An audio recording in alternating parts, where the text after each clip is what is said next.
Oke, tadi kita udah melakukan pengerjaan forward pass. Forward pass. Di mana hasilnya bisa kita dapatkan seperti ini.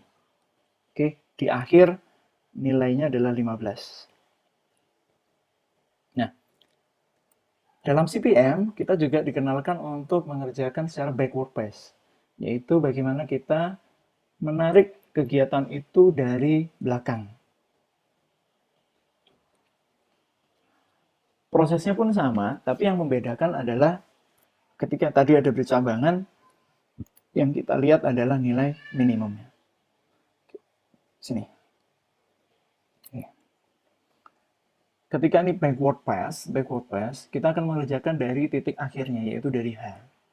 Kita mulai dari yang orange.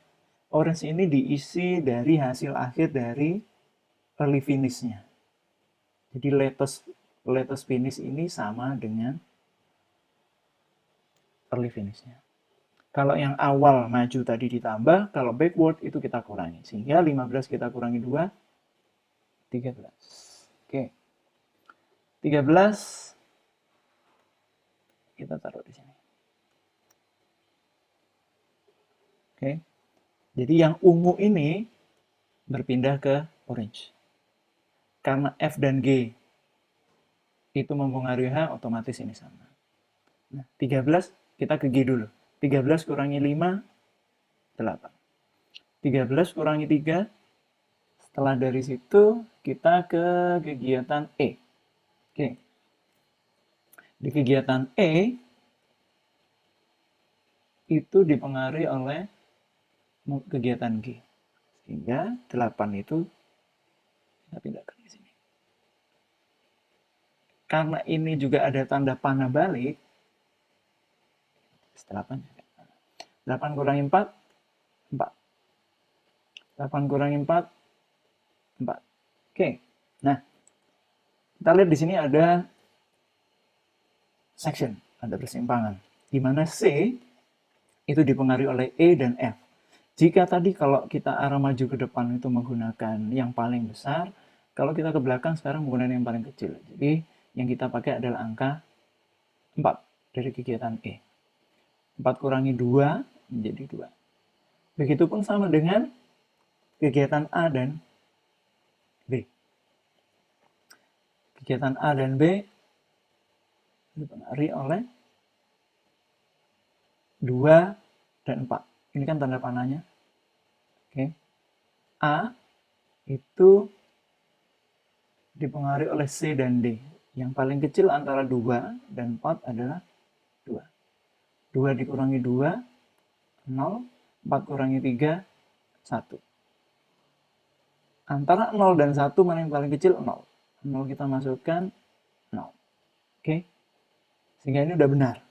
Kalau kita bisa lihat di sini. Di awalnya 00, di akhir nilainya equal sama, berarti ini udah betul. Dari proses forward pass dan backward pass, kita udah mendapatkan bentuk jaringan network seperti ini. Oke. Setiap kegiatan memiliki durasi waktu pengerjaan, dan setiap kegiatan juga memiliki interkoneksi atau memiliki hubungan seperti ini, di mana waktu total pengerjaan seluruhnya adalah 15 minggu. Oke, baik sini. Berikut adalah hasil perhitungan dari ES, EF, LS, dan LF. Jadi nilai-nilai yang ada di dalam lingkaran ini semuanya dimasukkan ke dalam grafik. Oke, sekarang saya ke sini. Hambatan activity, slack activity, dan jalur kritis. Apa itu slack time? Apa itu critical line, critical path? Waktu slack yaitu waktu bebas yang dimiliki oleh setiap aktivitas untuk bisa diundur tanpa menyebabkan keterlambatan proyek keseluruhan. Di waktu bebasnya. Di jalur kritis adalah aktivitas yang tidak mempunyai waktu tenggang atau slacknya sama dengan 0. Artinya, kegiatan tersebut harus dimulai tepat pada ES agar tidak mengakibatkan bertambahnya waktu penyelesaian proyek. Kegiatan dengan slack sama dengan 0 disebut sebagai kegiatan kritis dan berada pada jalur kritis. Nah, yuk kita lihat di sini. Dari hasil pengerjaan kita tadi, bisa kita lihat selisih. Sekarang kita lihat selisih masing-masing. Yaitu disebut dengan namanya waktu slack. Selisih antara ES dengan LS. ES dengan LS selisihnya 0 di start. Di A selisihnya 0. Di B ada selisih 1. Di C selisihnya 0. Di D selisih 1. Sama ya, 3 kurangi 4, 0 kurangi 1, 7 kurangi 8. Di sini selisihnya 0. Di sini ada selisih sebesar 6. Ini 1 dan ini 0. Oke. Angka merah yang saya tuliskan ini disebut dengan slack time, waktu slack atau waktu tenggang, di mana tiap kegiatan yang memiliki waktu slack ini kegiatan yang cukup santai, Mas. Kegiatan yang dia punya masa tunggu sebelum pengerjaan setelahnya. Contoh kita lihat pengerjaan D, ini baru bisa berjalan, karena di sini slack time-nya ada 1, sedangkan di sini ada 0. Jadi dia masih punya masa tunggu yang cukup lama. Nah, yang disebut dengan critical path method, critical path adalah jalur kritis. Di sini kan bisa kita lihat. Itu yang tidak mempunyai waktu tenggang atau slacknya sama dengan 0. Artinya kegiatan itu harus segera dimulai supaya tidak memberikan dampak terhadap molornya project atau bertambahnya waktu. Yang mana jalur kritisnya? Yang jalurnya adalah slacknya adalah 0. Which is yaitu kegiatan start, kegiatan A, lalu kegiatan C, kegiatan E, ya kan?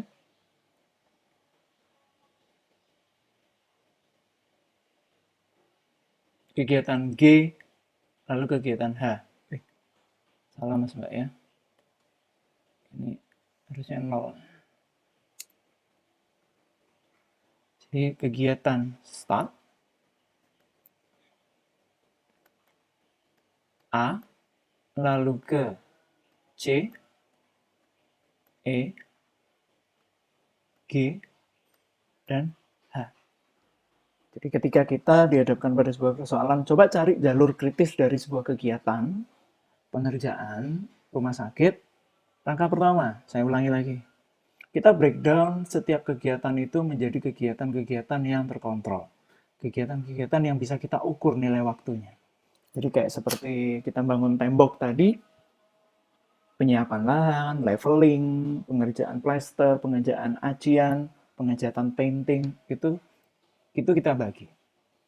Setelah itu, kita evaluasi, kita lihat setiap kegiatan itu memiliki hubungan seperti apa terhadap kegiatan pendahulunya. Nah, di sini bisa kita gambarkan dalam bentuk sebuah grafik jaringan, di mana di situ tiap kegiatan memiliki hubungan yang dihubungkan dengan tanda panah, hingga kegiatan akhir yaitu pemeriksaan dan pengujian. Setelah dari situ, kita tetapkan perkiraan waktu dan atau biaya untuk tiap aktivitas. Di mana setiap kegiatan itu dinilai berapa waktu yang dibutuhkan penyelesaiannya. Dari situ kita bangun grafik yang lebih kompleks lagi dari grafik jaringan yang sudah kita buat dengan konsep lingkaran, garis seperti ini.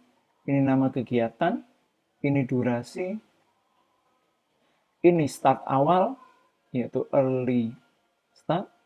Ini adalah LS atau latest start. Ini adalah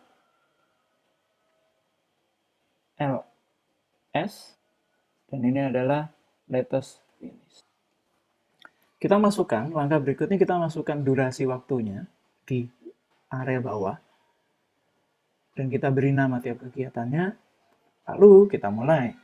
Di sini ada dua prosedur, yaitu prosedur forward pass yang kita mulai dari awal warna hijau, lalu kita tambahkan sembari kita juga melihat keterikatan dari tiap kegiatan. Dan backward pass kita mulai dari warna orange, mulai dari kegiatan paling akhir kita mundur, kita kurangkan sehingga kita dapat LS dari kegiatan paling awal. Dari situ kita bisa lihat adanya selisih dari ES dan LS atau EF dan LF. Selisih. Setiap kegiatan yang memiliki selisih adalah kegiatan yang namanya memiliki kegiatan slack. Kegiatan yang tidak memiliki selisih atau waktunya nol, kegiatan yang disebut sebagai kegiatan kritis. Jalur yang diciptakan oleh kegiatan-kegiatan yang memiliki slack-nya nol, inilah yang disebut dengan jalur kritis. Kegiatan start A, C, E, G, dan H ini harus selesai tepat waktu. Kenapa begitu? Ketika ini molor, otomatis durasi 15 akan jauh lebih panjang. Tapi pada durasi di kegiatan F, D, dan B tidak mempengaruhi karena masih memiliki masa tunggu, masih memiliki slack. Misalnya, kita sudah bisa menentukan jalur kritisnya dan menggunakan jaringan untuk membantu perencanaan, penjatuhan, dan pengendalian proyek. Bagaimana kita melihat itu semua? Nah, jika kita melihat di sini, jika Anda ingin mempercepat durasi pengerjaan yang awalnya 15 minggu menjadi 14 minggu, fokuskanlah pada kegiatan A, C, E, G, dan H. Karena mereka kegiatan yang paling kritis, seperti itu.